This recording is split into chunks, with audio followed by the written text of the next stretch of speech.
And ang pamagat po ng sermon ko po ngayong araw po ito ay ang pananampalatayang walang gawa ay patay, pero may bangkay.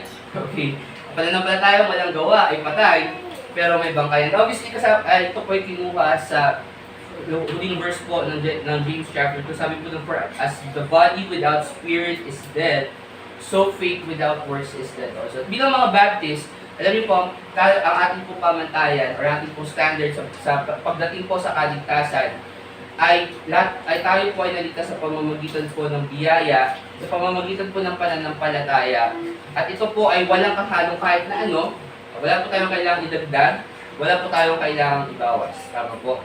Kasi kung titingnan niyo po, ang sinasabi po natin kaligtasan, sinasabi po natin tayo po ay maliligtas sa apoy po ng impyerno. Na isang araw, ang tao tinakda na siya ay mapupunta ng impyerno sapagkat siya po ay may kasalanan. Tingnan niyo po yung Bible po niyo sa James chapter 2. Tingnan niyo po yung verse number 10. Ang sabi po doon, for whosoever shall keep the whole law, na sinasabi po ng Bible na kung sino man daw ang tao na sumunod sa buong batas, tama? Ngunit siya ay yet offend in one fault, or ngunit nakalabag sa iisang aspeto lamang ng batas. Ang sabi ng Bible, he is guilty of all. So hindi po natin kailangan pag-usapan kung gaano man kaliit o kalaki yung kasalanan ng ating ginawa. Ang katotohanan ay lahat tayong mga tao ay mayroong kasalanan. At dahil sa kasalanan na yun, tayo po ay mapupunta po ng impyerno. So, ang point ko, kaya ko sinasabi itong mga bagay ito, is hindi po talaga pwede natin ilagay ang ating po mga mabubuting gawa sa kaligtasan natin pupunta ng langit, sapagkat kung ito po ay sa pamamagitan ng gawa, wala pong sino man ang matuwid, wala, hindi isasabi po ng Biblia. For all have sinned and come short of the glory of God. Ito po kayo ng Ephesians chapter number 2, verse number 8. Habang pumupunta po kayo ng Ephesians chapter number 2, basahin ko lang po sa inyo itong mga verses po ito. Hindi na po kailangan puntahan to, pwede nyo na lang po isulat. John chapter 3 verse 16, obviously popular na passage, for God so loved the world that He gave His only begotten Son, that whosoever believeth in Him should not perish but have everlasting life. Sabi ng Bible sa John chapter 3 verse 36, he that believeth not on the Son hath everlasting life, and he that believeth not the Son shall not see life, but the wrath of God abideth on him. John chapter 10 verse 28, I give unto them eternal life, and they shall never perish, neither shall any man pluck them out of my hand. Sabi ng Bible sa Matthew chapter number 11, ito po kayo ng Ephesians chapter 2 Matthew chapter number 11 verse 28, come unto me all ye that labor and are heavy laden, and I will give you rest. Take my yoke upon you, and learn from me, for I am meek and lowly in heart, and ye shall find rest unto your souls. At importante po natin unawaan sa Matthew chapter number 11, na sinabi po ng Bible, sinabi po ni Jesus Christ, na sabi niya po doon, come unto me, all ye that labor and are heavy laden. Iniimbitahan po ng Panginoong Hesukristo ang mga tao na siyang napapagal, gumagawa po sila po ay napapagod, napapagal, na sila po ay pumunta kay Kristo. At dapat po natin unawaan ito na ito po ay imbitasyon, hindi lamang para sa physical na kapahingahan, kundi para po ito sa spiritual na kapahingahan or yung ating po kaligtasan ng ating mga kaluluwa. Kasi sabi po doon sa verse 29, doon po sa buwandan doon, sabi doon, ye shall find rest unto your souls. At importante po maunawaan natin yung kasi, lalo na ngayon sa Pilipinas, di ba, na meron po tayong katuruan, especially sa maraming Baptist churches, na tinuturo po nila na hindi daw po nagturo ng salvation by faith ang Panginoong Hesukristo. I mean, like, paano mo masasabing hindi nagturo ng salvation by faith ang Panginoong Hesukristo no kung siya mismo yung nagsabi sa John 3:16, for God so loved the world, right? And then, another example, dito sa Matthew, hindi niyo na sinabi niya na kayo ay lumapit sa akin upang mabigyan ko kayo ng kapahingahan sa inyong mga kaluluwa. So, kasi maraming sinasabi nila, hindi, ang mensahe ng kaligtasan sa pamamagitan ng biyaya, sa pamamagitan ng pananampalataya, ay nagsimula lamang kay Apostol Pablo, at hindi ito nangyari sa Old Testament, wala ito sa Old Testament, ito ay isang New Testament thing or something. Hindi totoo yun, kasi even makikita ninyo, sabi ng Bible sa Genesis chapter 6, sabi ng Bible, and Noah found grace in the sight of the Lord. So, ibig sabihin, even nung panahon ni Noah, meron ng biyaya na ibinibigay sa mga tao para sila ay maligtas. Sabi ng Bible sa Genesis chapter 4, and man began to call upon the name of the Lord. Ano ibig sabihin nun? Ang ibig sabihin nun, sila ay tumawag para sa kaligtasan ng kanilang mga kaluluwa. Simula pa lamang sa Genesis chapter 4, sapagkat simulat sa pool, simulat ng tao ay nagkaroon ng kasalanan, ang plano na ng Diyos para sila ay makapunta ng langit, at hindi sa pamamagitan ng kanilang mga gawa, kundi sa pamamagitan lamang ng pananampalataya sa Panginoong Hesus. Hindi pa naman namamatay si Jesus Christ doon. Pero sabi ng Bible, Jesus Christ is the Lamb slain from the foundation of the earth.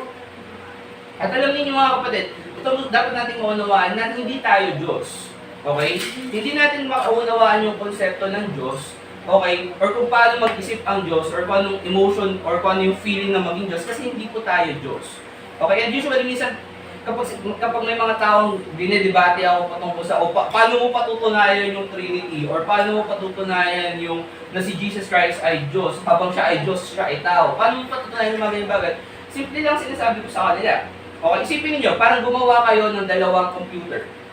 Tama? Gumawa kayo ng dalawang computer, tapos pinrogram niyo yung computer na yun, ginawa niyo siya pinakamatalinong computer sa buong mundo. Okay, nag-hire kayo pinakamagaling na programmer, nag-hire kayo ng pinakamagaling na mga computer scientists, bumuo kayo ng pinakamatalinong computer sa buong mundo. Pero sa tingin niyo, magagawa niyo kayo mapagdebate yung dalawang computer na yon. Tapos, ang tanong, sino ang gumawa sa inyo? Tama? Kasi hindi nila mauunawaan yung konsepto ng pagiging tao kasi ginawa lang sila. The same way na tayo ay ginawa ng Diyos, tama? Hindi natin mauunawaan yung konsepto ng pagiging Diyos kahit na anumang talino meron tayo kasi tayo ay nilikha lang ng Diyos. So, kung sasabihin, saan ang galing ng Diyos, hindi natin kaya intindihin yun. Pero sinasabi ng Bible na Jesus Christ is the Lamb slain from the foundation of the earth. Kaya posible na ang kaligtasan even before sa Genesis chapter 3 hanggang sa Revelation chapter 22, ang kaligtasan ay sa pamamagitan lamang ng pananampalataya. Even Acts 16:30, sabi po doon, and brought them out and said, Sirs, what must I do to be saved? Simple lang ang sagot ng Bible, and they said, believe on the Lord Jesus Christ, and thou shalt be saved in thy house. Ano lang ang kailangan natin gawin para maligtas? Simple lang. Manampalataya sa Panginoong Jesucristo at ikaw ay maliligtas sa iyong sambahayan. At hindi po ito po pwede pa sinungalingan kasi pag tinignan ninyo yung Ephesians chapter 2, nandiyan kayo sa Ephesians chapter 2, tama? Sabi ng Bible sa Ephesians chapter number 2, sa verse number 8, sabi doon, for by grace are you saved through faith. So pansinin niyo yun. Sinabi niya kung paano ka maliligtas. Sabi niya, for by grace, ikaw ay naligtas sa pamamagitan ng biyaya, sa pamamagitan ng pananampalataya, tama? At pansinin niyo sabi doon, and that not of yourselves. Okay? So meron kang pananampalataya, ikaw ay ligtas, yung pananampalataya mo ay dapat tama sa Panginoong Jesucristo. Pero dinidifferentiate niyo yun, iniiba niyo yun, sinasabi niya, hindi ito sa pamamagitan ng inyong mga sarili. Ibig sabihin, anumang bagay na ginawa mo sa pamamagitan ng sarili mo, mapamabuti man yan o masama, sabi ng Bible, hindi siya bahagi ng kaligtasan mo kasi ang kaligtasan mo ay sa pamamagitan lang ng pananampalataya, hindi sa pamamagitan ng inyong mga sarili. Tama? Sabi ng Bible, it is the gift of God, regalo ng Diyos. Tama? At ito po, at isang tipo ito sa soul winning, na dapat po kapag nagsusoul winning po tayo, ini-emphasize po natin yung konsepto po ng regalo. Okay? Na ang konsepto ng regalo, number 1, bago ka magbigay ng regalo, dapat mo munang bayaran. Tama? At binayaran yun sa pamamagitan ng pagkamatay, pagkalibing, at pagkabuhay na magmuli ng Panginoong Jesucristo. Yun po yung mensahe na mabuting balita. Tama? At yung regalo na once na tinanggap mo, hindi na po pwedeng bawiin. Tama? Sapagkat, sabi, yun yung pinakamagandang konsepto na po pwede ninyong examples na ang kaligtasan, walang pwede kang gawin sapagkat regalo nga, hindi mo po pwedeng bayaran. At hindi to po pwedeng bawiin sa'yo. Kaya kahit na makagawa ka pa ng kasalanan, hindi na pwedeng bawiin sa'yo ng Diyos yun. Tama? At ito pa, verse 29, ito yung talagang parang, kumbaga, talagang seal the deal. Tama? Kasi kung hindi mo pa talaga naintindihan yung sinabi na hindi ito sa pamamagitan ng sarili mo, binrought out ni Apostle Paul na sabi niya, not of works, lest any man should boast. Para lang maging malinaw, okay, kung sakaling isipin mo na, baka naman hindi lang dahil gumawa ako ng masama, pero kailangan ko pa rin talagang gumawa ng mabuti. Hindi, sabi ng Bible, it is not of yourselves, it is the gift of God, not of works, lest any man should boast. Para hindi daw po tayo magmayabang. Tama? Bakit? Kasi ang tendency nating mga tao, kapag tayo nakakagawa ng mabuti, ano? Nagmamayabang tayo, tama? Wala akong pakialam kung kayo yung sasabihin niyo, ako yung pinaka-humble na tao sa mundo to, okay? Kasi totoo yun, once na sinabi mo, ikaw yung pinaka-humble, ibig sabihin ikaw yung pinaka-humble, tama? Sa sobrang humble ko, hindi ko na mapigilan yung pagiging humble ko, pinuri ko na yung sarili ko, okay? So hindi totoo yun, okay? Wala akong pakialam kung ako yung pinaka-humble na tao sa mundo to. Kapag ikaw, once na gumawa ka ng mabuti, na natural sa mga tao na ipagmalaki natin to. Tama? Kasi isipin nyo, proud tayo na nagkakaroon tayo ng honors sa school. Tama? Proud tayo na nagkakaroon tayo ng bagong gamit sa bahay, ng bagong cellphone, lalo na sa panahon ngayon, ng panahon ng social media, di ba? Tingnan nyo, once na nagkakaroon ng magandang bagay ang sa tao, at hindi ko sinasabing masama to, okay? Ang sinasabi ko is, natural sa tao, na once na tayo ay gumawa ng mabuti na ipagmayabang to. Okay? At ayaw ng Diyos na tayong mga tao ay magmayabang. Kaya ang sinabi niya, para kayo ay maligtas, hindi ninyo kailangan gumawa ng mabuti sapagkat ang pagpunta sa langit ay sa pamamagitan lamang ng pananampalataya sa Panginoong Hesus-Kristo. So malinaw po yan. Tama? Malinaw po sa Bible na tinuturo po natin na ang kaligtasan po natin ay hindi sa pamamagitan ng mga gawa. Ito ay sa pamamagitan lamang ng pananampalataya sa Panginoong Hesus-Kristo. Ito po kayo ng Galatians chapter number 1. Galatians chapter number 1. Ngayon, ang problema, syempre, hindi naman po lahat ng mga tao o hindi lahat ng relihiyon pare-pareho. Kahapon po, nasa Solvini po kami. Sabi po nung matanda sa akin, and nangihinayang talaga ako sa matanda kasi nakaluhod pa ako dun sa mga mababato. Kaso lang hindi talaga niligtas yung matanda. Pero anyways, sabi po sa akin ng matanda, nakausap ko po kahapon sa Solvini. Sabi niya, alam mo Ilo, ang relihiyon daw, pare-pareho lang. Okay, isa lang daw ang pinapaniwalaan natin Diyos. And sabi ko sa kanya, sabi ko lang na hindi po ako naniniwala na lahat po ng relihiyon, isa lang. Okay, kasi isipin niyo po, yung tinuturo ko po sa inyo, para mapunta ka ng langit, ano kailangan nyo gawin? Kailangan nyo manampalataya lang sa Panginoong Hesus-Kristo. Hindi nyo kailangan gumawa ng mabuti. Tama?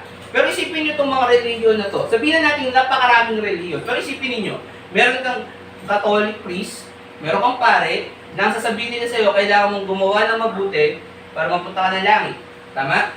Meron kang mga Baptist pastors ngayon, na sasabihin nila kailangan mong magsisi ng kasalanan para mapunta ka ng langit. Yung pagsisisi ng kasalanan, ano yun? Mabuting gawa. Tama? Mga Pentecostal, ano sasabihin nila sa'yo? Kailangan mo manampalataya at kailangan mo magpabautismo para maligtas ka. Yung pagpapabautismo, ano yun? Mabubuting gawa. Tama? Meron kang mga iglesia ni Cristo na sasabihin niya sa'yo, kailangan mo maging bahagi ng simbahan namin para ka maligtas.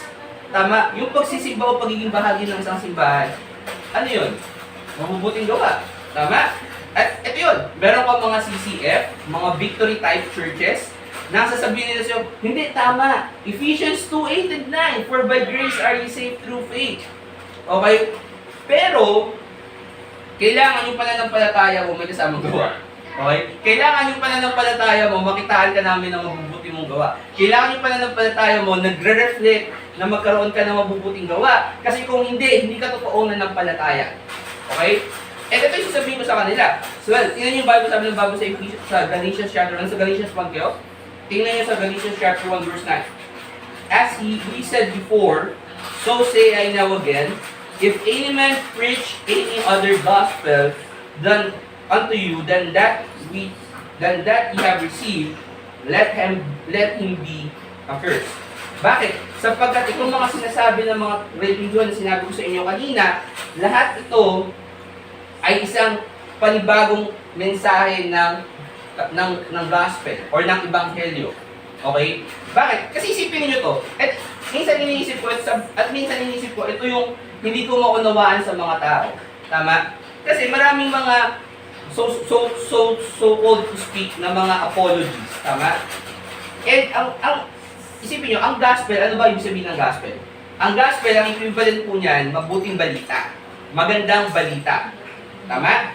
Ibig sabihin, kaya tayo lumalabas, kaya tayo nasusolving, kasi ipinamamahagi natin yung magandang balita. Ano yung magandang balita na ipinamahagi po natin? Ang pinapamahagi po natin na hindi mo kailangan gumawa ng mabuti or ng kahit na anong bagay sa sarili. Hindi mo kailangan mag-alala na nakagawa ka ng kasalanan. Sapagkat once na ikaw ay nanampalataya sa Panginoong Jesucristo, ikaw ay maliligtas. Tama? At maganda ba nila? Kasi sino ba naman ang ayaw ng libre? Tama? Especially pagpunta sa langit at sa impyerno. Kasi lahat tayo mga tao ay believe kahit atheist at kahit sabihin mo hindi ako naniniwala sa Diyos, whatever.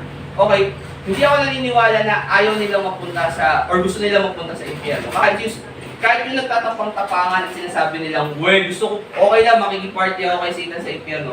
Sa loob-loob nila, naniniwala ako na ayaw nilang pumunta ng impyerno. Okay? So, ang binibigay natin ay magandang balita.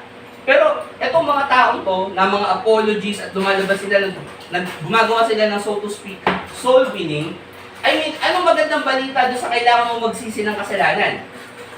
Tama? I mean, 99.9% ng mga tao naniniwala na, okay, na kailangan mo magsisi ng kasalanan para pumunta ka ng langit. I mean, bakit ka pa lumabas?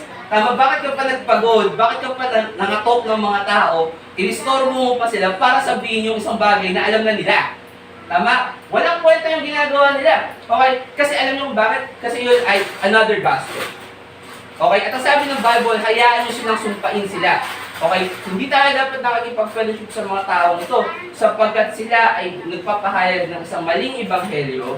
Okay? Na sila ay alam niyo kung bakit hindi tayo dapat nakikipag-fellowship sa kanila? Sapagkat kung tutusin sila po yung mga tipo ng tao na masama, ako, kinoconsider ko sila pinakamasamang mga uri ng tao. Kasi wala nang pinakamasama kung pwede mong gawin sa isang tao kung hindi hayaan yung mga tao na yun na mapunta sa impyerno. Kasi isipin niyo, tama? Pwede mong patayin yung tao, masaktan mo yung pamilya nila, pero yung sakit na mararamdaman ng pamilya na yun, parang kumbaga, hindi magtatagal. Tama? Dadating yung panahon, magkikilom yung sugat na naramdaman ng pamilya dahil napatay mo yung kamag-anak nila. Tama? Lukuhin mo yung isang tao, nakawan mo ng pera. Tama? Yung pera na yun, may iipon pa eh. Tama? Pero kapag niloko mo yung tao to the point na yung kanilang kaluluwa, sabi ng Bible, what shall profit a man if he gains the whole world and loses his own soul? Tama? So, ang ibig sabihin, sinasabi ng Bible po, itong mga tao na to na nagdadala ng mga kaluluwa sa impyerno, para sa akin, mga kapatid, sila yung pinaka-worst type ng mga tao sa mundo nito. Tama? And so, we don't have to put their fellowship sa kanila. Okay? So, and, ito yung mga usually na, kaya po tayo nag-aaral sa James chapter number 2, kasi, usually, kapag may nakausap kang CCF or victory type na church, tama? At sasabihin mo na, pananampalataya lang ang kailangan mong gawin para pumunta ka na lang. And usually, ma-encounter mo itong mga tao na to pagdating dun sa bandang dulo na ng gospel presentation o kapag binrot up mo na yung suicide. Tama? Hindi ba? Yung pananampalatayang walang gawa, patay. Yun yung sinasabi sila, tama? And minsan alam nyo, nati-trigger ako. Kasi madalas ko ito na-encounter kapag ang mga kausap ko, si CF, Victory, ganyan. Hindi ba yung pananampalatayang walang gawa, patay? Hindi ba yung pananampalatayang walang gawa, patay? Minsan tinatanong ko sila, o saan sa Bible yun? And alam nyo, nakakatawa, minsan hindi nga nila alam kung nasa nakalagay yung James, yung faith without works is dead sa Bible. Basta alam lang nila iparot kasi yun yung tinuro ng pastor nila, tama? Faith without works is dead! Faith without works is dead! Faith without works is dead! And alam nyo, minsan kapag hindi nila alam, sinasabi ko, sige, papakita ko sa iyo yung verse. Kasi yung analogy, tingnan nyo, balik po kayo ng James chapter 2. Tingnan nyo yung last verse. James chapter number 2. Tingnan nyo yung last verse. Kasi ang hindi nila maintindihan, basta na lang nila iparot, sabihin nila, oh, faith without works is dead! Faith without works is dead! Pero hindi nila alam, analogy yun. Tama? Na ito ay, ano yung analogy? Ito ay pagkukumpara. Kaya sabi ng Bible, for as the body without spirit is dead. Ano sabi? Kung meron kang katawan na walang espiritu, ito ay patay. Tama? Gayon na rin naman ang pananampalatayang walang gawa ay patay din. Tama? Kasi sabi doon, for as the body without the spirit is dead, so faith without works is dead also. So sinabi ko sila, o isipin nyo, hindi nyo kasi naiintindihan. Yung sinasabi niya na faith without works is dead ay analogy. So isipin nyo, at iyon ay kinukumpara sa isang katawan na walang espiritu. So ang katawan na walang espiritu, patay. Lahat tayo agree doon, 100%. Pero Isipin nyo, may bangkay. Tama? May bangkay. Kasi alam nga naman saan punta yung bangkay, right? Yung may katawan, kasi sabi may katawan na walang espiritu. So, ano yun? Bangkay. Tama? So, pwede mo bang sabihin na ang pananampalataya na walang gawa, hindi nag-exist? Kasi yun ang point nila eh. Ang pananampalataya, faith without works is dead. Kapag hindi ka po pwede magkaroon ng pananampalataya na walang gawa, kasi hindi nag-exist yun. Wait, teka lang. Ang patay, may katawan, walang espiritu, pero may bangkay. Kaya yun po yung pamagat ng sermon, ang pananampalatayang walang gawa, patay, tama? Pero may bangkay. So, ibig sabihin, yung pananampalatayang walang gawa, hindi mo po pwedeng sabihin walang pananampalataya. Kasi nga yung patay, yung katawan na walang espiritu, may bangkay eh. So, ibig sabihin nun, yung pananampalataya mo, kung wala siyang gawa, pananampalataya pa rin siya. Yun nga lang, patay. Tama? And hindi rin nila maunawan. Actually, sa Bible, tinuturo din po yung dead works. Kasi sinasabi nila, faith without works is dead. Pero sa totoo lang, works without faith is dead also. Tingnan niyo po, basahin ko po sa inyo si Hebrews chapter number 6. Sabi po sa verse number 1, therefore, leaving the principalities of the doctrine of Christ, let us go on unto perfection, not laying again the foundation of repentance from dead works. Hebrews chapter number 6 verse 1 po yun. Sabi ng Bible na sa ganitong pamamaraan, iwanan po natin yung mga prinsipyo ng doktrina ni Kristo at tayo po ay pumunta pa sa mas malalalim na doktrina. Yun po ibig sabihin po ng Hebrews chapter number 1. Kung hindi po sinabi daw, kalimutan na natin si Jesus Christ. O yung sinasabi po doon, na talikuran po natin or iwanan na po natin yung mga basic doctrines at pumunta na po tayo sa perfection. Hindi na po natin kailangan pong pag-usapan yung doktrina patungkol sa pagsisisi sa mga gawang patay. Ano po yung sabihin ng mga gawang patay? Kasi nung tayo po, mga hindi paligtas, gumagawa po tayo ng mga buti. Hindi po tayo mga Calvinist, o kaya dito po mali yung mga Calvinist. Kasi ang tinuturo nila, kung hindi ka paligtas, wala kang kakayahang gumawa ng mabuti. Tama? Ang tanong po, anong tawag mo dito sa mga tao na to na nagbibigay ng mga ayuda, na nag-aayuno, na gumagawa sila ng mga kung ano-ano pa mga mabubuting gawa? Okay, anong tawag po sa kanila? Tama? Pero hindi nila I mean, bulag ka kung hindi mo nauunawaan na itong mga tao na to, kahit hindi pa sila ligtas, gumagawa sila ng mabuti. And let's face it, totoo yun, gumagawa sila ng mabuti. Pero, dahil wala silang pananampalataya, yung kanilang mga gawa ay patay. Okay? At ano mangyayari doon? Well, ganito yun, kung patay yung gawa mo at hindi siya buhay, yung sabihin hindi babayaran yun. Okay? Kasi ganito yung mga kapatid, kung tayo, nananampalataya tayo, okay, at meron tayong gawa, yung gawa natin, hindi po yun kabayaran dahil tayo ay naligtas. Okay? Wag po kayong makakuha ng attitude na kailangan niyo maglingkod sa Diyos kasi kailangan ninyong bayaran yung kaligtasan niyo. Okay? Ang kaligtasan po ninyo, bayad na. Hindi niyo po pwedeng bayaran yan kasi regalo po yan sa inyo ng Diyos. In fact, patunay po niyan ay dahil po, once na nagtrabaho ka sa Panginoong Hesus-Kristo, once na ikaw ay naglingkod sa Panginoong Hesus-Kristo, meron ka pong rewards na matatanggap pagdating po ng panahon. Okay? Meron pong judgment seat of Christ kung saan na kayo po ay titimbangin kung ano yung ginawa ninyo sa buong buhay niyo na kayo ay ligtas. At ito ay titimbangin at doon po magbabase yung inyong pong gantimpala o yung inyong pong rewards.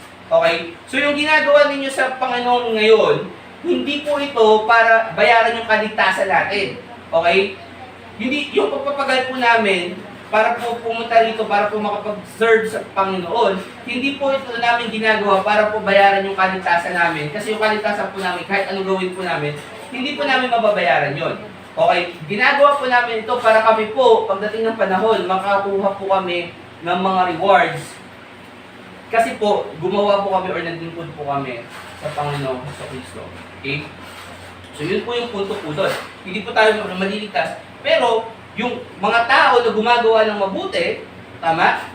Pero hindi sila nananampalataya, patay yung kanilang mga gawa. Kasi kahit anong gawin nila mabuti, hindi sila makakakuha ng reward. Okay? So, kumbaga, nasayang lang yung reward, yung pagpapagal nila, na gumagawa sila ng mabuti, nagbibigay sila ng ayuda, nagbibigay sila ng minute, gumagaso sila ng libo-libo dun sa mineral water na binibigay nila sa Poong Nazareno. Tama? Pero in fact, walang kwenta yun kasi pagdating nila namatay sila, kung yung Poong Nazareno yung pinananampalatayanan nila para mapunta sila ng langit, well, sorry, pero hindi sila pupunta ng langit. Okay? And wala na akong hindi ko pwedeng i-sugarcoat na baka pumunta sila ng langit. No, hindi sila pupunta ng langit kung ang pinaniniwalaan nila na magdadala sa kanila ng papunta ng langit ay yung Nazareno. Okay? Kahit na puti, green, or blue man yung Nazareno na yan, okay? Mas lalo kung black Nazareno, sigurado ako hindi sila dadalhin sa langit nun. Okay? Sigurado ako sa impyerno sila dadalhin nun. Okay?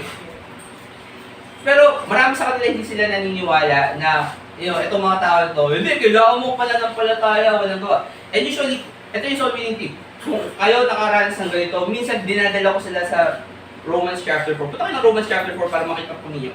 Romans chapter 4. Romans 4. Tingnan yung verse number 4. Romans chapter 4. Sabi ng Bible, but to him that worketh not is the reward not reckoned of grace. So ano itong describe ng Bible? Isa daw to na tao, now to him that worketh is the reward not reckoned of grace, but of death. Okay, so nakita ninyo, yung gumagawa, merong biyaya, merong gantimpala, not reckoned of grace, but of death. But to him that worketh not.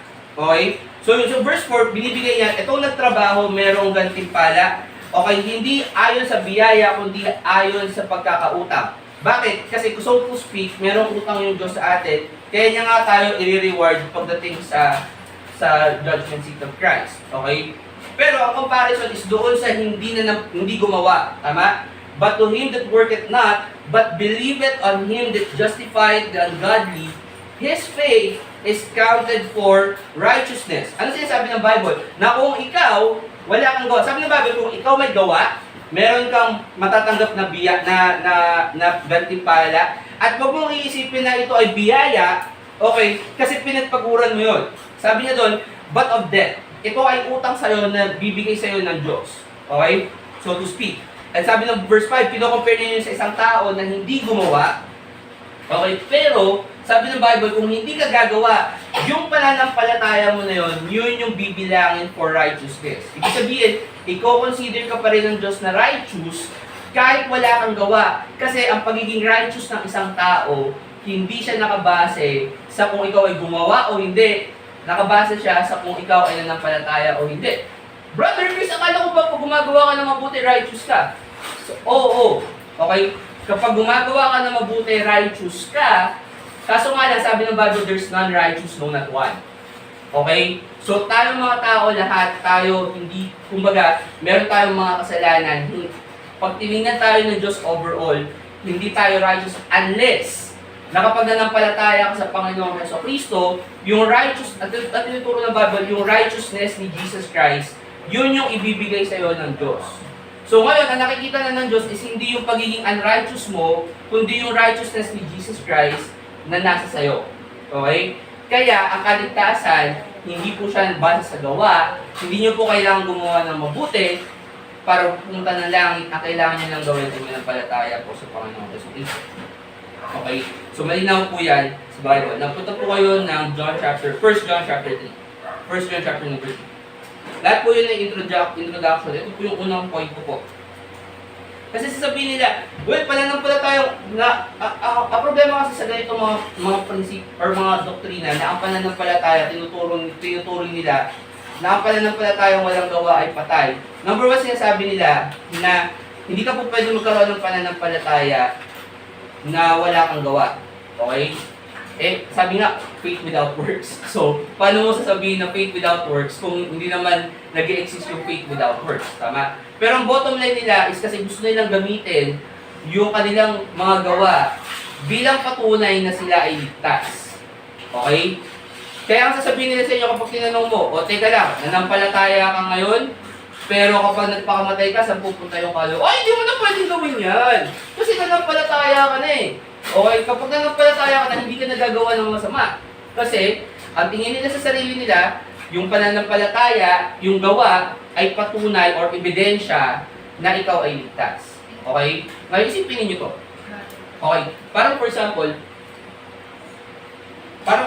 example, okay, titesting ninyo yung etong relo na to, okay, gold. Pero wala namang gold. Tama? Paano nyo titesting na yung relo na to gold?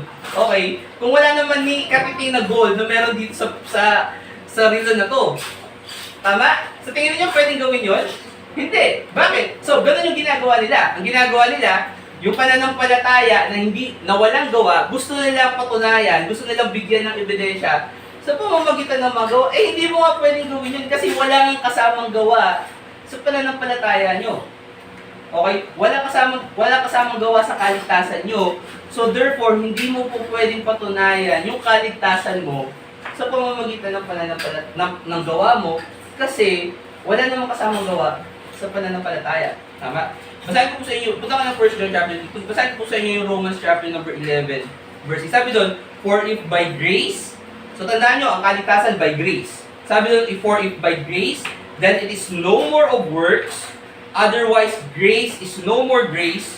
So, tingnan natin yung statement na yun. Sabi niya, yung biyaya, okay, kung ito ay sa pamamagitan ng biyaya, ito ay hindi sa pamamagitan ng gawa.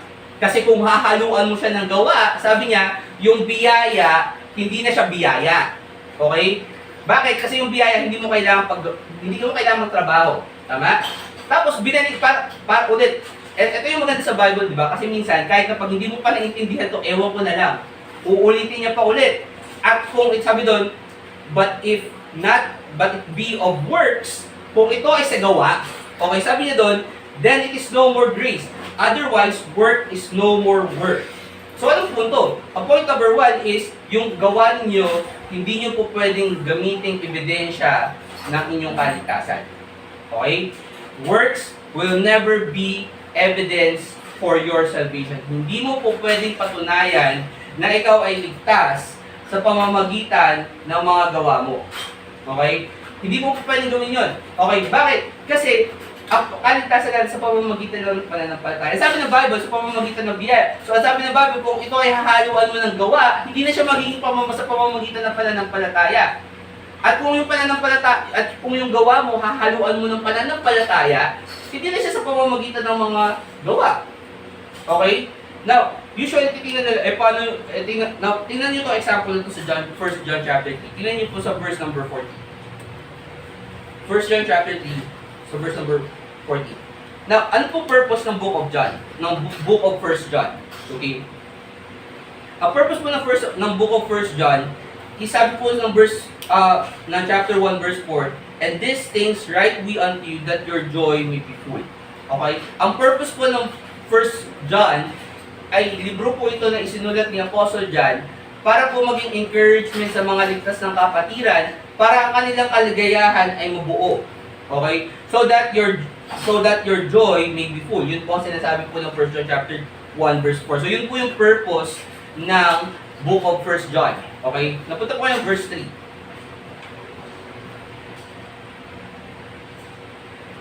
Sorry, 1 John chapter 3 pala, verse 14. 1 John chapter 3, verse number 14. Sabi po doon, we know that we have passed from death unto life. Okay? Pansinin nyo yung sinasabi po doon sa unang verse, di ba? 1 John chapter 3, verse 14. We know that we have passed from death to life. Okay? Ano sinasabi? Alam natin na tayo ay nakalagpas na sa kamatayan patungo sa buhay. Yun po ay nagpo-pertain sa kaligtasan. Tama? Hindi ka naman pupunta ng impyerno, you pass from death to life. Tama? Okay, ano yung kasunod na statement? Bakit? Tama? Sabi doon, because we love the brethren. Okay? Sabi ng Bible, alam ninyo na kayo ay ligtas, you pass from death to life. Bakit? Kasi mahal mo ang mga kapatiran. Okay? So ano yung kapatiran? Gawa. Pagmamahal sa kapatiran, gawa yun. Tama? Pero, di ba Brother Chris, sabi mo, hindi mo po pwedeng gamitin yung gawa para maging patunay na pananampalataya na ikaw ay ligtas. Tama? Tapusin po natin yung passage. Tingnan nyo to. Verse number 15. Whosoever hated his brother is a murderer, and you know that no murderer hath eternal life abiding in him. So sabi ng Bible, alam mo na ikaw ay ligtas dahil mahal mo ang mga kapatiran, sapagkat kung hindi mo mahal ang mga kapatiran, para ka na rin mamamatay tao, at alam mo na walang mamamatay tao na merong buhay na walang hanggan. Okay? Kasi, here's the thing, once na tumingin ka sa isang murderer, okay, kahit pa sabihin niya sa'yo na ako pupunta ako ng langit kasi nananampalataya ako. Pero kung titingnan mo siya, at siya ay nakapatay ng tao, parang magdadalawang isip ka in your natural nature. Tama? Alam natin na ang kaligtasan sa pamamagitan ng pananampalataya, pinreach ko lang siya for 30 minutes, right? Pero, once na nakakita ka, in application, tama? Pag nakakita ka ng tao na drug addict, lasinggero, tapos sasabihin mo, hey, nananampalataya, punta ako ng lang kasi nananampalataya ako. Okay? Magdadalawang isip ka, di ba? Tama? Okay? Bakit? Kasi ang nasa isip natin, in our naka-built in sa atin na kung ikaw ay mamamatay tao, talaga namang hindi ka makakapunta ng... Kasi sabi sa Revelation 21 verse 8, right? Murderers, whoremongers, right? So hindi ka makakapunta ng langit. Yun nga lang, kasi nga, katulad na sinabi ko kanina, yung kapag naligtas ka, hindi na yung sarili mong katwiran, it's not your own righteousness, pero yung righteousness ni Jesus Christ, yun yung na-impute sa'yo. Kaya hindi na nakikita ng Diyos yung pagiging mamamatay tao mo. Tama? Okay, tuloy po natin, verse 16. Hereby perceive we the love of God, because He laid down His life for us, and we ought to lay down our lives for the brethren. Okay? So pansinin niyo, sabi ng ano ang encouragement ni John? Sabi ni John, alam niyo na kayo ay ligtas. Okay? Bakit? Alam ko na kayo ay ligtas kasi mahal ninyo ang inyong mga kapatiran, sapagkat kung hindi ninyo mahal ang inyong mga kapatiran, para na kayo mamamatay tao. Okay? At kung kayo ay mamamatay tao, walang mamamatay tao na merong buhay na walang hanggan. Bakit? Kasi ang example ni Jesus Christ is ibinigay niya yung kanyang buhay para for the brethren, at ganun din dapat ang gagawin ninyo. Okay? Yun yung sinasabi ng buong passage. My little children, verse 17. But whoso hath this world's good, and seeth his brother have need, and shutteth up his bowels of compassion from him, how dwelleth the love of God in him? Now, tanong ko po sa inyo, hindi ba sounds familiar yung sinasabi dun sa 1 John chapter 3, verse 17? Bakit? Kasi kakabasa lang po natin yung James chapter 2. Diba? At sabi dun sa James chapter 2, sabi po dun sa verse number, sabi sa verse number 14, sabi dun, what doth it profit, my brethren, though a man say he hath faith and have not works, can faith save him? If a brother or sister be naked and destitute of daily food, and one of you say unto them, depart in peace, be ye warmed and filled, notwithstanding ye give them not those things which are needful to the body, what doth it profit? Diba? Same thing. Ang sinasabi po ni John at saka ni James, na kayo, meron kayong pananampalataya, pero sinasabi hindi nyo mahal yung kapatiran ninyo, ano ang magiging kapakinabangan sa pananampalataya ninyo?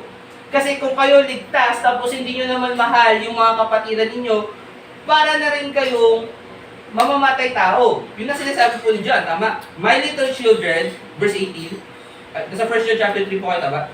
1 John chapter 3 verse 18, sabi po na, my little children, let us not love in word, neither in tongue, but in deed and in truth. Sabi ng Bible, huwag tayong magmahal ng hindi totoo. Let us not love in word, neither in tongue, but in deed and in truth. Tama? Ngayon, anong kinalaman yan? Kasi ito po gusto kong patunayan sa inyo. Pag binasa niyo lang yun, yung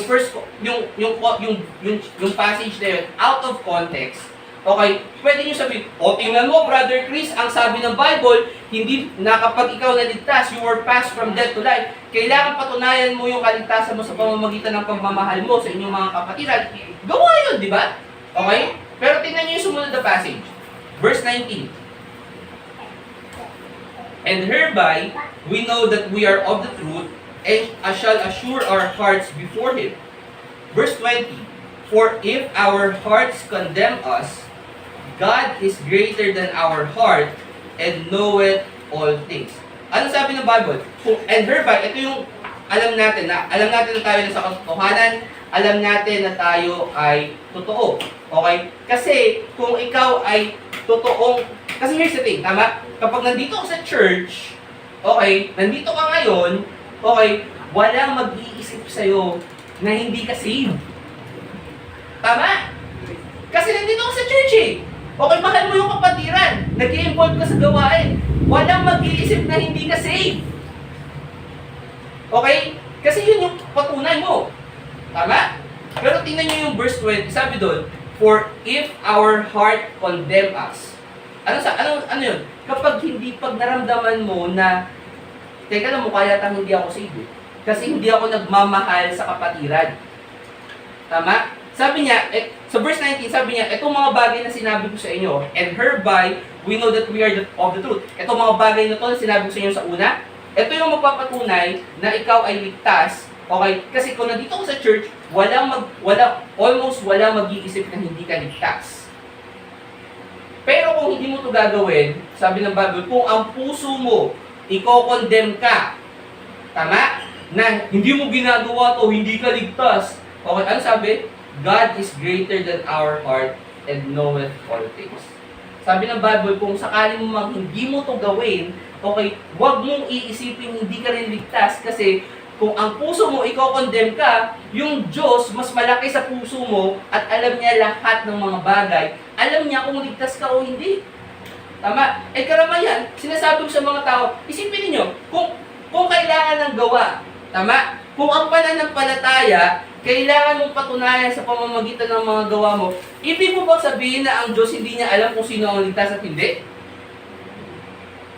Tama? Kasi ako, hindi ko kailangan patunayan sa Diyos yung kung ligtas ako o hindi kasi alam ng Diyos lahat ng bagay. Alam ng Diyos kung ligtas ako o hindi. Okay, alam ng Diyos kung nagsisinungaling ako sa inyo, nasasabihin ko sa inyo ligtas ako at hindi naman talaga ako ligtas. Okay, kung false prophet, right? Kasi ang false prophet, sabihin nila, ligtas ka. Pero ang patunayan nun, hindi ka ligtas. Okay, yung mga reprobate. Diba, sasabihin nila sa inyo, nananampalataya sila sa Panginoong Jesucristo. Pero mga child molesters, mga pedophiles, right? Okay? So yung mga tao na yun, sasabihin na sa inyo, ligtas ka, okay? Pero alam ng Diyos na hindi sila ligtas. Okay? Ako, hindi ko kailangan patunayan sa Diyos na ligtas ako kasi alam ng Diyos yun. Kung ligtas ako o hindi. Okay? Pero kayo, alam nyo bakit kung ligtas ako o hindi? Paano nyo malalaman? Kailangan ko patunayan sa inyo. Kasi hindi nyo naman alam lahat ng bagay. Tama?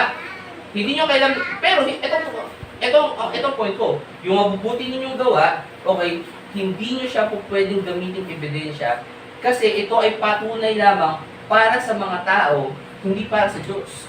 Kasi ang Diyos alam lahat ng bagay. Hindi nyo kailangan patunayan sa Kanya kung ligtas ka o hindi. Alam niya na yun eh. Tama? Ako, kailangan ko patunayan sa inyo na ligtas ako kasi hindi nyo alam lahat ng bagay. Hindi kayo Diyos eh.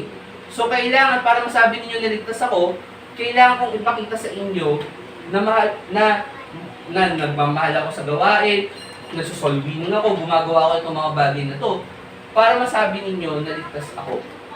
Kasi again, hindi ninyo masasabi na, here's the thing, tingnan nyo, kapag nagsusolving tayo, sana tayo nakabase ng solving natin, para malaban natin na niligtas yung tao. So kung ano yung sinasabi nila. Tama? Pero nangyayari ba, naranasan nyo na ba yun? Na pagkatapos nyo kausapin, meron susunod na pair, kakausapin ulit yun. Tapos pagkatapos kakausapin niya, hindi ko pa rin pala ligtas. Tama? I mean, one time meron kaming nangyari sa amin yun, nasa park kami. Okay? Tapos, hindi naman sa akin. Oh. I mean, sa akin nangyari yun. Meron one time, yung first all winning marathon namin dito sa Cavite, doon sa Bacoor. Okay? One time, umaga. Okay? Umaga, kinausap ko yung tao. So, akala ko naligtas. Okay? Kasi, sabi niya, sinagot niya na tama lahat ng questions. Okay? So, akala ko ligtas. So, binilang ko 1. Tapos, kinahapunan, ako tsaka yung soul winning partner ko si Brother JR, okay, nakasalubong namin yung tao. Kinausap ni JR. Okay, doon tinanong, alam mo ba kung saan pupunta yung kaluluwa mo pag namatay ka? Hindi. Tama? Okay? Bakit? Kasi pag tayo na sa soul winning, ang basis lang natin is kung ano yung sinasabi niya. Okay? Pero din nangyari one time, yung pa one time, kakatapos lang kausapin. Kunyari, ako, kinausap ko, tapos iniwan ko na kasi akala ko ligtas na. Maya-maya, sumunod naman, after 5, siguro wala pa nga 1 minute yun eh. Okay? Nilapitan naman ng isa naming kapatiran. Nung tinanong, hindi pa rin ligtas. Pero akala niya, ligtas na. Okay? Kasi nga, nagbabase lang tayo sa kung ano yung sinasabi sa atin ng tao. So, pwede ba natin talagang 100% masigurado na ito ay ligtas? Hindi. Hindi ko rin sinasabi na, pag nag-soul winning kayo, huwag yun ang bilangin kasi putan, hindi naman sigurado yun. Okay? Bakit natin binibilang yung mga salvations natin during soul winning? Okay? Kasi hindi po tayo mga robot na mga tao na gagawa po ng bagay kahit wala po tayong motivation. Okay? Yung mga numbers po natin, and I believe na yung mga numbers po natin pretty accurate. Okay? Kahit yung nasa Manila po, pag tinignan nyo yun, pretty accurate po yung mga salvations po namin. Yun natin. Kasi, thorough po yung soul winning. As long as thorough yung soul winning, as long as malinaw yung pagkakapresent ng gospel, okay, pwede nyo pong bilangin. And here's the thing, sinasabi ko nga po kapag may tinatanong sa akin, sa tingin mo ba, Brother Chris, na ligtas? Ikaw yung kausap eh. Di ba? Okay, wag mo ko tatanungin kung naligtas, ikaw yung kausap eh. Kasi so, ikaw magsasabi kung naligtas yun o hindi. Tama? Kasi, kayo yung magdi-discern nun. So kapag binilang nyo sinabi nyo naligtas, I'll go by it kasi kayo yung sinabi nyo naligtas eh. Okay? So, ang point ko, yung numbers na binibigay natin sa soul winning natin, bakit natin kailangan bilangin? Kasi yun yung motivation natin. Kasi isipin ninyo, isang taon kang nag-soul winning, walang salvation, anong gagawin mo sa susunod na taon? Magsa-soul winning ka pa ba? Hindi na! Kasi hindi naman gumagana yung soul winning. And yun yung dahilan kung bakit maraming churches ang hindi nagsa-soul winning, kasi hindi sila namomotivate sa mga numbers nila. Meron ako personal experience mga kapatid sa dati naming church. Okay, ang tagal na nila nagsa-soul winning. Okay, tapos itong although syempre mali yung gospel, tama, so whatever. Pero sabi niya sa akin, nung tinanong ko, so sa tingin mo na save ba yung tao? Sabi niya sa akin, gano'n naman sila palagi. Di ba? So parang nagso-soul winning na lang siya out of responsibility. Pero hindi niya ginagawa yun. Dahil hindi na siya motivated gawin. Kasi akala niya walang kwenta yung ginagawa niya. So sa atin, kaya natin binibilang yung soul winning lang, hindi para and once sa binilang natin, hindi natin sinasabi na ito talaga yung the kaluluwa na mabibilang natin. Ito yung, kasi wala na magulo sa Bible eh. Di ba? Pagdating natin sa langit, wala na ba ito yung naligtas ng Verity Baptist Church. 1 million or something. Okay, walang ganun. Okay, ang importante, meron tayong dadala kaluluwa. Kasi hindi tayo babayaran ng Diyos sa kung gaano karami yung nadala natin sa langit. Magkakaroon tayo ng reward according sa kung gaano karami yung reward, yung number of hours, yung pagod natin, yung work na ginawa natin. Whether may naligtas man or hindi. Tama? So, number 1, hindi po natin kayang patunayan na tayo po ay ligtas sa pamamagitan ng ating mga gawa. Number 2, ito po kayo Matthew chapter number 5. Matthew chapter number 5.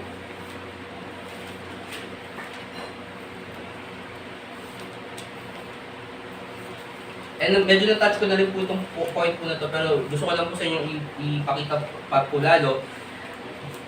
Number 1, ang inyong pong gawa ay hindi pwede maging patunay na kayo ay ligtas. Pero number 2, yung inyong gawa ay kailangang ang magpapakita sa mga tao na kayo ay ligtas. So, tingnan niyo yung Matthew chapter 5, yung verse number 40. Sabi ng Bible, "Ye are the light of the world.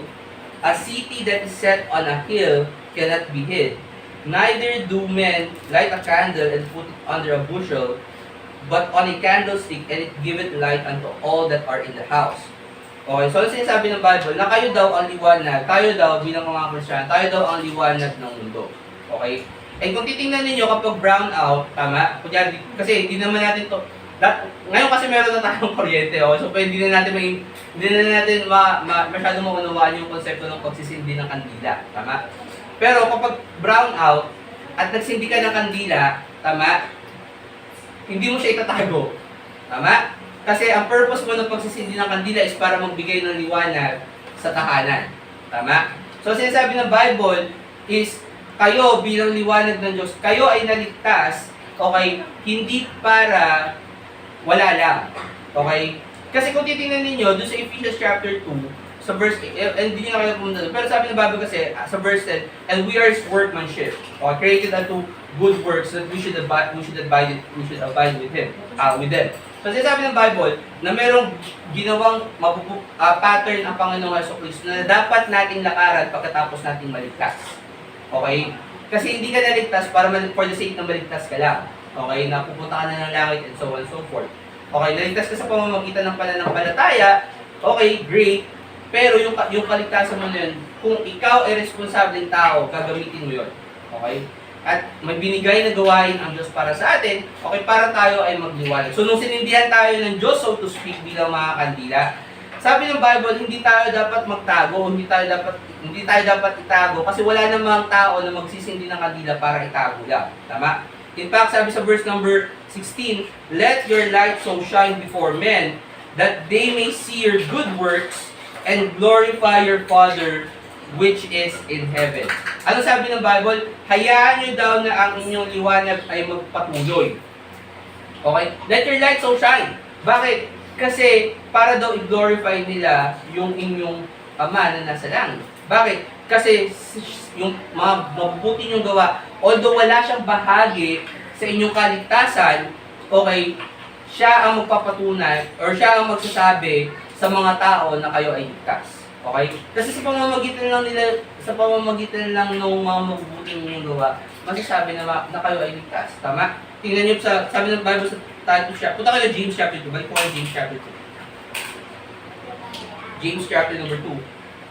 Sabi po doon, sabi ng Bible sa Titus 2:7, "In all things showing themselves a pattern of good works in doctrine, showing uncorruptness, gravity, sincerity, sound speech, that cannot be condemned, that he that is of the contrary part may be ashamed, having no evil thing to say." Okay? And the point ko, sinasabi ng Bible, na even sa mga pastors, even kay Titus, sabi ni Paul, na kailangan mong ipakita ang sarili mo na meron kang mabubuting gawa para hindi ka i-condemn ng mga tao na to. Kasi totoo naman, di ba, kapag ikaw kiniklaim mo sa sarili mo na Kristiyano ka, ikaw ay saved at papunta ng langit, pero gumagawa ka ng mga masasamang gawa, sa tingin mo ba, hindi ka ikaw condemn o hindi ka kukutsain ng mga tao? Saved ka pa naman, tapos ganito yung ginagawa mo, di ba? Usually, yun yung sinasabi ng mga tao. Tama? Bakit? Kasi yung mabubuti mong gawa, yun yung kanila babasehan kung ligtas ka man o hindi. Okay? Kung ligtas ka. So, kailangan mo ipakita yung kaligtasan mo sa pamamagitan ng mga gawa. Okay? Pero hindi mo kailangan, again, uulitin ko, kasi kaya 30 minutes ko sinabi sa inyo, hindi ka maliligtas sa pamamagitan ng gawa mo, kasi sinasabi ko sa inyo ngayon, kung kayo ay ligtas, ang sabi ng Bible, meron kayong gawa na dapat gawin nyo. Okay, ngayon, kung gawin nyo man yan o hindi yan magiging, hindi ka pupunta ng impyerno, okay, pero ito yung mga consequences na mangyayari sa'yo. Maaaring ang mga tao isipin nila hindi ka saved. That's one. Right? Kasi yung liwanag, dapat nagliliwanag sa'yo. Ngayon, kung hindi ka kung ang liwanag mo nakatago, sabi ng Bible, eh parang nonsense yun. Tama? It doesn't make any sense. Kasi kung ikaw ay ligtas, yung kaligtasan mo ay dapat mong gamitin para patunayan. Yung mga gawa mo ay dapat mong gamitin para patunayan sa mga tao na ikaw ay ligtas. Tingnan niyo yung binigay na example ni James. Okay? Sa James chapter 2, tingnan niyo sa verse number 21. Sabi doon, "Was not Abraham our father justified by works when he had offered Isaac his son upon the altar?" So kung kayo po merong ballpen, pwede niyo pong ilagay dyan. I believe that is Genesis chapter 26. Okay? Yan lang po yung, and by the way, para po alam po ninyo, okay, yan po yung sinelebrate na holiday last Wednesday. Okay, yun nga lang, according sa kanila, si Ishmael yun. Okay, pero syempre mali naman yun, right? So, yan po yung yan po dapat yung i-celebrate na holiday last Wednesday. Okay, nung yan po ay, si Abraham ay in-offer si Isaac, okay, and by the way, si Isaac, hindi si Ishmael, sa altar. Okay, Genesis 26 yun. Okay, now question, okay, yan ba yung ikinaligtas ni Abraham? Kasi si Abraham, by the way, Abraham na siya nang tinawag ng Panginoon sa Genesis 26. Kasi pinalitan na yung pangalan niya kasi number 1, ligtas na siya. Okay? So meron na siyang bagong pangalan. From Abram, naging Abraham. Okay, kasi kaya siya pinalitan ng Panginoon ng pangalan. One reason is because of the fact na para magkaroon siya ng bagong identity. Kasi ligtas na siya. Okay? I believe na ligtas siya sa Genesis chapter 14 or something like that. Okay? Pero, here's the thing. Okay? Anong ginawa ni Abraham pagkatapos niya maligtas sa Genesis chapter 14? Pumunta siya sa Egypt, nagsinungaling siya na ang sabi niya, yung asawa niya na si Sarah ay kapatid niya. Tama? Okay? Tapos pagkatapos nun, nagkaroon siya ng maraming kayamanan. Okay? Nagkaroon siya ng kalaguyo, right? Si Hagar. Tama? Okay? Bago pa niya i-sacrifice si Isaac. So, sasabihin niyo ba sa akin na from that time on, hindi naligtas si Abraham until such time na gumawa siya ng pagsasacrifice kay Isaac?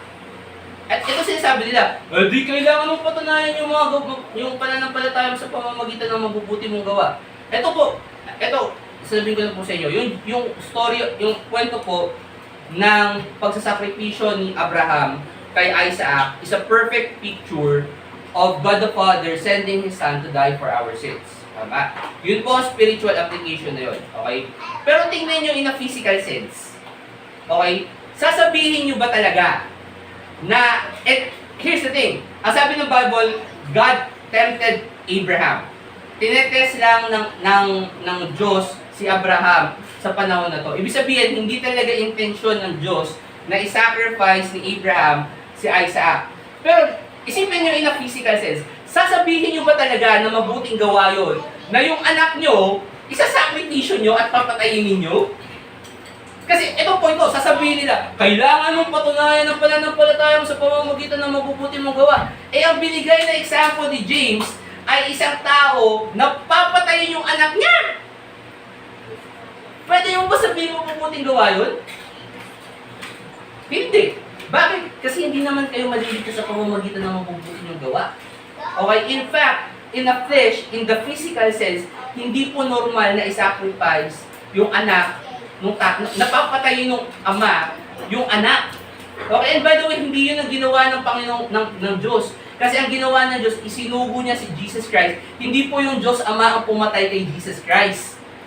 Okay? Pero dahil in a physical realm, si Abraham papatayin si Isaac. Sasabihin niyo bang mabuting gawa yun? Tama? Again, hindi ko sinasabi na mali yung Diyos or mali yung Bible dun sa ginawa nila sa Genesis 26. Ang sabi ng Bible, tinitest ng Diyos si Abraham kung gagawin yun. Kaya nga nung nalaman ng Diyos na willing na si Abraham na gawin yun, pinigilan niya na. Tama? Sinabi niya, wag mo na gawin. Okay, ito yung ram. Okay? Pero sa totoo lang, okay, and by the way, pag binasa niyo yung kwento, sabi ni Abraham, God will provide himself a lamb.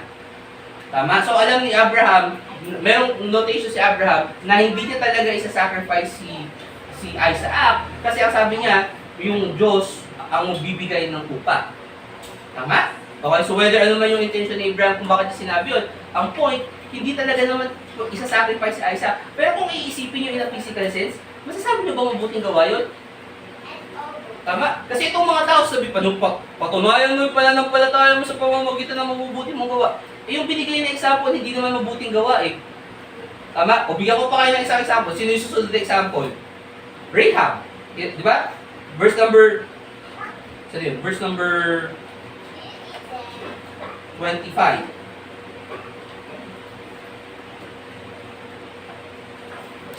Tama? Verse number 25. Sabi doon, likewise also was not Rahab the harlot. Okay, sasabihin nyo. I mean, here's the thing, right? Harlot, prostitute. Sasabihin mo ba mabuting tao yun? Tama? Pero sabi, was justified by works when she had received the messengers and had sent them out another way. And alam niyo, nung sa totoo lang titingnan niyo, mas magandang example si Rahab kaysa kay Abraham. Kasi maraming tao iniisip nila, dahil nga doon sa picture ni Jesus Christ ng pagsasacrifice sa atin, okay, para sa atin, pagsasacrifice ng Diyos Ama kay Jesus Christ para sa atin. So tingin nila yung picture ni Abraham sa verse 24 is actually maganda. Pero tingnan niyo yung example na binigay sa pangalawa, si Rahab. Sasabihin niyo ba sa akin na yung pagsisinungaling ay magandang gawain? Tama? And here's the thing, pwede mo sabihin na mayroong mga cases wherein tama ang pagsisinungaling. Pero in general, pwede mo bang sabihin sa akin na ang pagsisinungaling ay magandang gawain? Kasi ang sinasabi ninyo, kailangan kong patunayan yung pananampalataya ko sa pamamagitan ng mabubuti kong gawa. Pero ang totoo niyan, yung binigay na example sa Bible, hindi ko talaga necessarily mabubuting gawa yun. Tama? Okay? Pero ano point ko? Ang point ko, sa pamamagitan ng mga gawa na yon, ngayon binabasa natin sila at sinasabi natin itong mga tao na to saved. Kasi wala namang magko-condemn kay Abraham na hindi siya saved. Walang magko-condemn kay Rahab na hindi siya saved. Bakit? Kasi pinagkanulo niya yung kanyang buong bayan para dun sa dalawang spy ni Joshua. Right? Bakit? Kasi yung kanyang gawa, yun yung nagpatunay na siya ay nananampalataya. Yung gawa ni Abraham na gusto niyang sacrifice si Isaac, yun yung nagpatunay na willing siya, na naniniwala siya sa Panginoong Jesucristo. Although matagal niya nang ginawa yun. Tama? Bakit? Kasi yung pananampalataya niyo, yung dapat yung gawa ninyo ay dapat ninyong gamitin para patunayan ang inyong pananampalataya. Last case ko natin, ito po kayo 2 Peter chapter 1. 2 Peter chapter 1.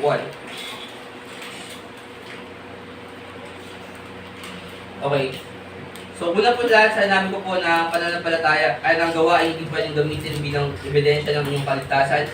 Pangalawa, ang gawa ay kailangan niyong gamitin para patunay na kayo ay ligtas. Pero ang pangatlo, ang gusto ko pakita sa inyo na ang inyong pananampalataya ay dapat po may kasamang gawa para hindi mamatay. Okay? Kasi anong pamagat ng sermon? Ang sermon pamagat, ang pananampalatayang walang gawa ay patay, pero may bangkay. Okay? So, ang pananampalataya, ligtas ka, walang problema doon. Okay? Kahit hindi ka gumawa, ligtas ka. Pero tandaan nyo, ang pananampalatayang walang gawa, patay. At ang patay, may bangkay. At ang bangkay, naagnas. It stinks. Namamaho. Okay, payag ba kayo? Ito question ko sa inyo, payag ba kayo na ang pananampalataya ninyo masabi na namamaho? Kasi walang gawa. Tama? Okay? Kasi totoo naman, tama sila, ang pananampalatayang walang gawa, patay. Okay? Pero sa kanila, ibig sabihin ng hindi ka ligtas. Ang sinasabi ko sa inyo, ang pananampalataya ninyo na walang gawa, o ligtas ka. Pero payag ka ba, ang tanong ko sa inyo, payag ba kayo na ang pananampalataya ninyo na mamaho? Kasi ang pananampalatayang walang gawa, patay. So, ibig sabihin, may bangkay. At kung may bangkay, tama, at lalo na kung walang formalin, tama, namamaho, right? So, payag ba kayo na namamaho ang inyong pananampalataya? Tingnan nyo, sabi ng Bible sa 2 Peter chapter 1, sa verse number 5. Sabi doon, and besides this, giving all diligence, add to your faith, virtue. So, ano inuutos ng Bible? Ang inuutos ng Bible, huwag ka lang mag-stay sa pananampalataya. Tama? Sabi doon, add to your faith, virtue. And to virtue, knowledge. And to knowledge, temperance. And to temperance, patience. And to patience, godliness. And to godliness, brotherly kindness. And to brotherly kindness, charity. Hindi natin isa-isa yung mga bagay nito, pero ang bottom line doon, sa pananampalataya, may gustong padagdag sa iyo ang Diyos. Bakit? Verse number 8. For if these things be in you and abound, they make you that ye shall neither be barren nor unfruitful in the knowledge of our Lord Jesus Christ. Sabi ng Bible, kung ito ay mananahan sa inyo, mag-a-abound to sa inyong mga bagay na ito, hindi kayo magiging baog or hindi kayo magiging unfruitful sa paningin ng Panginoong Jesucristo. Bakit? Kasi yung pag ginawa niyo itong mga bagay nito, nadagdagan ninyo yung pananampalataya niyo, makikita ninyo na yung pananampalataya ninyo napupunga, gumagawa, buhay, hindi siya patay. Tama? Bakit? Kasi merong gawa eh. May dinagdag kayo sa pananampalataya ninyo. Okay? Pero tingnan nyo, verse number 9. But he that lacketh these things is blind. Wala. Bakit? Kasi meron na kayo pananampalataya. Okay? And cannot see afar off. And had forgotten that he was purged from his old sin. Wherefore the rather, brethren, give diligence to make your calling and election sure. For if you do these things, ye shall never fall. Alam niyo kung bakit maraming mga tao ang nagbabackslide? Kasi yung kanilang pananampalataya walang gawa. So kung kayo, and this is my question, again, hindi ko sinasabing hindi ka ligtas kung wala kang gawa. Pero ang tanong, kung nananampalataya ka tapos wala kang gawa, ang question, payag ka ba na yung pananampalataya mo patay? Kasi sabihin ko na sa inyo mga kapatid, yan po ang simula kung bakit po ang mga Kristiyano nagbabackslide. Kasi hindi na sila gumagawa sa Panginoon. Let's pray. Dear Father, Lord, maraming salamat sa araw po na pinagkala po sa amin. Maraming salamat, Lord, sa patuloy ng biyaya sa pumapo. Amin po hinihingi, Ama, na ang mensahe po ito, Panginoon, ay amin po na amin napakinggan ay paninsahan po mga puso. I-apply niyo po namin po ito sa aming pumapo. Tulungan niyo po ang Panginoon na yung pananampalataya po namin na hindi maging pananampalataya lang, Panginoon, or maging patay, Panginoon. Ayaw po namin, Lord, na pananampalataya po namin ay bumaho, maging pangit sa inyong harapan, Panginoon. Amin po hinihingi, tulungan niyo po kami, Lord, ito. Kumilos, patuloy po magbuhay na may pananampalataya. Kumilos ayon sa inyong kalooban. Sundin po namin, Panginoon, ng inyong mga utos. Kaya nga po na maluwahat sa tumawag. Tawanan niyo po ngayon sa mga kasalanan po kulang. In Christ we pray.